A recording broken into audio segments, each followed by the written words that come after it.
Hello and welcome back to Freedom Camping. So today we're going to do our video on what's in our tool bag. I'm sure there's tons of these videos out there on YouTube, guys. Plenty of people have their own ideas of what to put in the tool bag, and that's totally fine. Ideally, what I want to tell you today is you should have in the tool bag what is best for your situation and style of camping you do, your type of travel trailer, specific tools you may need for your travel trailer. But I'm going to give you a general overall, and especially what we have in our bag, and maybe just some ideas to think about, especially for some of you guys that are new to camping, want to start camping, and really, this could be a very large monetary investment for some of you guys just starting out. If you really don't have a lot of tools at home, or if you want tools that are just dedicated for your camping and travel trailer.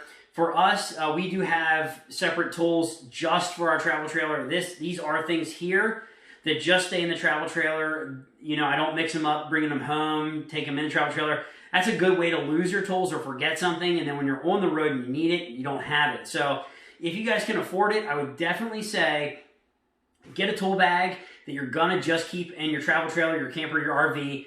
Leave it in there. I would say the only thing that, you know, really every once in a while you want to bring out is maybe just your impact driver, your drill, and your charger, just to charge your batteries. But really, you can charge your batteries while you're in your camper anyway. So let's get started kind of with everything here. Again, this is stuff that is sort of a base.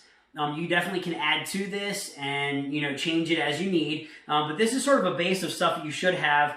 There are a few things that I don't have in this picture right now because our travel trailer is in another location where we keep it for the winter. So there's a couple things I'll tell you about that I just don't have laying in front of me, but that are always in our travel trailer and camper that always stay with it. So I'd say one of the first big investments you guys are going to want to do is definitely get a dedicated drill, impact drill, drill driver. Most of the stuff we have here is more of the fairly inexpensive stuff. You know, of course, you're not going to be working on your travel trailer camper. This is more of in case you need it type of things, or to get you to an RV dealer to get it fixed properly. This stuff doesn't need to be the highest quality, but you want to have something that's going to at least help you when you need it. So we opted, this is a 20 volt. It's an impact driver. It's great. We use this for a lot of things. And I actually have purchased the chuck that goes in it. This is a 1/4 inch drive. I would suggest, guys, there's lots of brands out there, Makita, DeWalt, Milwaukee. This is a Bauer from Harbor Freight. This is just the 1/4 inch drive. So you can get all kinds of things that go in here quickly with the quick chuck. So there's that. You can swap it out. I use this here to put our stabilizer jacks up and down. Forewarning, the manufacturers, you will void your warranty if you bend a jack using a drill. You're supposed to do it by hand.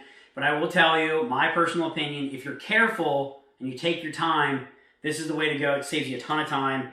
Of course, that just goes in there, up, down. It really couldn't be any simpler, guys. So that's a huge thing. You can actually get a 2-pack of these off of Amazon for about $9, so definitely buy them. Also, I have the 3-pack of the 1/4 inch drive, 3/8 inch drive, and 1/2 inch drive, so you can put all kinds of different sockets and tools on them. We use them for everything. And also, I have a bit driver and then bits. I have a Torx that I keep on here just because this is a standard size Torx. It's a T25, use it for a lot of things. So I keep that Torx bit on there. I also have a pack of number 2 Phillips bits. Also, again, for the 1/4 drive here, guys, that go in there. I keep those in there because those are kind of consumable. Everyone knows when you're using the number 2 Phillips, you can go through them. So, got a couple of them. So, I always do keep my impact driver here and the charger together. I always keep it in the bag. I have this 1/2 inch ratchet here with a socket. I will say we do have a torque wrench that we keep in the travel trailer with a specific socket for our wheels. Our travel trailer does have the fancier sort of alloy wheels, and the socket that goes to it is a shallow wall so that it slides over the lug and still goes into it. So before you guys hit the road, make sure you guys actually have a socket that fits your wheels, because there's a good chance that the wall of your socket is too wide and it won't slide over your lug and go into the wheel, and you won't be able to tighten it on the road. So make sure you guys do, before you even pull out of wherever your travel trailer is, make sure you have that socket that fits your wheels. And also, if you can afford it, again, do a torque wrench. I keep our torque wrench in the travel trailer. It is longer than our bag, so I keep it in the travel trailer itself. But this one, 1/2 inch ratchet, would suffice for just checking your lugs, make sure your lugs are tight, something you should always do before you hit the road. So that's that. I also have, this is kind of a neat new toy, and I would almost call it more of a toy than a necessity. But this is a solar charger, guys. You can pick these up, again, on Amazon. Most of your camping stores are starting to sell them. It is a solar charger. You can charge your anything with USB. This one does 2 USB ports, USB-C and micro USB. It is handy to have in case you need some charge on your cell phone. But also the other part is it does double as a light. So back here, this also does turn into a light. You can turn the light on, in emergency situations, you can turn the light on and then have extra light. So we like that. We keep this in our bag to have some extra power.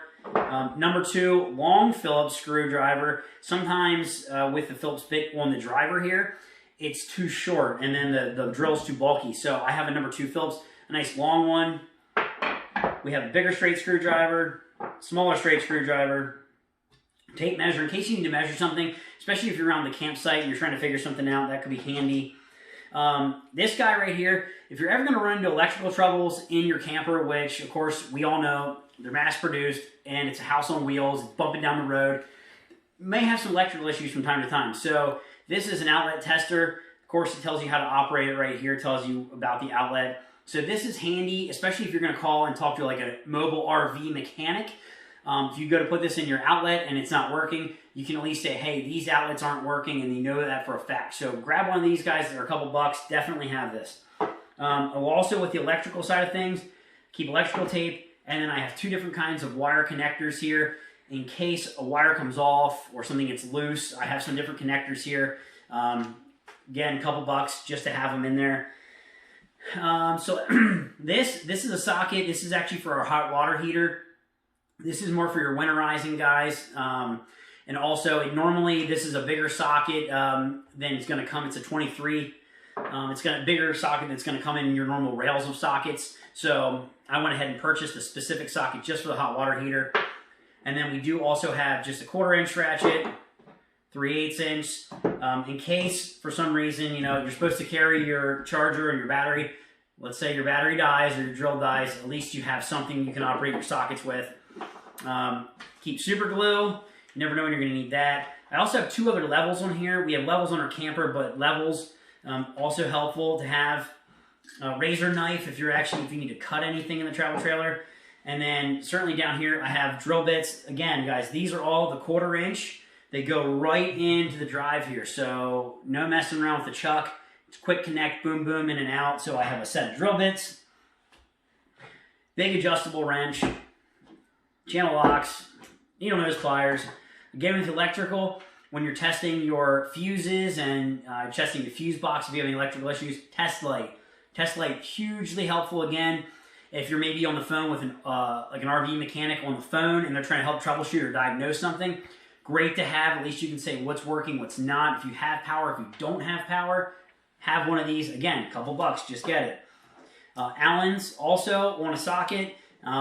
Makes it easier than just having the keys.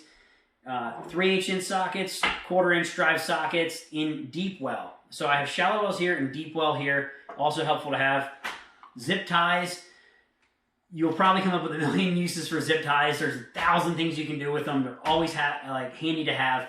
As you can see, my bag is open because I've used them just for random stuff around the campground, tying something up, hanging something up. We use them for all kinds of random stuff, so I always have them. Up here, paper and a pen. Again, you never know when you might have to write something down, jot something down quick. It's helpful to have that in your bin. I also have a couple things we'll talk about here. So this is a tube of caulking I have for our bathroom. Maybe around your showers, your tubs, your sinks. Obviously as these travel trailers and RVs are coming off the assembly line and you're going down the road, stuff flexes, bends, you might need a tube of this. And also 2 things that we keep in our travel trailer that are not in this specific bag. A roof patch kit and then roof sealant kit as well. Just in case you went over something, branches, you tore a hole in your roof, You want to patch your roof until you get to an RV dealer and get it fixed correctly. Definitely have some sort of roof patching in your bag or in your travel trailer. They sell them in buckets. They sell them in tubes with a caulk gun. A couple different versions of it, the way they do it. So we have this as well. This does fit in my bag, so I threw it in there. Again, for the sinks, water stuff in the inside, that way we have it. So pretty much that's it for what's in our bag. Again, guys, the big thing is you just have these tools in case of an emergency or to do simple stuff. You don't want to be doing major repairs on your RV or travel trailer, especially not when you're out on the road. You know, either save that for the professionals, or if you are pretty good, pretty handy, save it for when you're at home. But these are just, again, a general things that we keep that you may need when you're on the road for emergency repairs. So, again, guys, oh, I forgot. Gloves, rubber gloves, sewer hose, guys. Pretty disgusting, nasty. Throw them in there. So we keep them in there for the sewer hoses. So again, that's pretty much it today. I just want to really run over what we've got here, stuff to maybe think about. And I would say for all you guys, newbies, new people getting ready to RV, you could probably pick all of this up, I would say for $300-400. So when you're thinking about buying a new RV travel trailer, we're going to shoot another video of maybe what it's going to financially cost you to get on the road and get camping.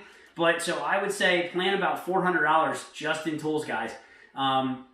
You're gonna need them. You don't want to be in a situation where you wish you had something and you don't. So if you're gonna be getting into that travel trailing and camping, definitely get some tools to have with it. So thanks for watching again, guys. Make sure you like, comment, and subscribe. Definitely like and subscribe to this channel. The more viewers we get on here, the better videos we can do for you guys. And certainly we've got a ton of great stuff coming out for you guys. So stay tuned and we will be back soon. Thanks for watching Freedom Camping, and we'll see you next time.